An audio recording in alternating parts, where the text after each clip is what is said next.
مرقة الفاصوليا الخضراء إذا ما طابخيها باللحم المفروم راحت عليكم، من صدق طعمها كلش طيب وطريقتها كلش سهلة. هاي هي الفاصوليا الخضراء، راح أغسلها وأزيل منها الجزء العلوي والسفلي وأترمها ثرم ناعم.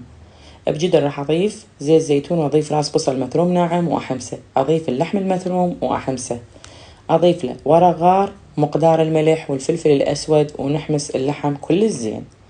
بعدها راح أضيف الفاصوليا الخضراء وأقلبها ويا اللحم، وأضيف لها فقط كوب مي واحد حتى تمتص وتستوي.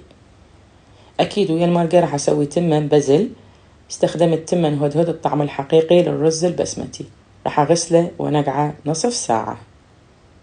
بهاي الأثناء عندي الفاصوليا الخضراء امتصت المي وحمست، وراح أضيف لها المعجون وأحمسه، وأضيف مقدار المي وأتركها تدخن وتجهز. عندي مي مغلي أضيف له ملح وهيل، وأضيف التمن وأسلقه 10 دقائق، أصفيه وأرجع للجدر وأضيف على الوجه زيت زيتون أو سمن وأغطيه وتركه يتهدى نصف ساعة وأقدمه. ما شاء الله نثري طعمه يخبل.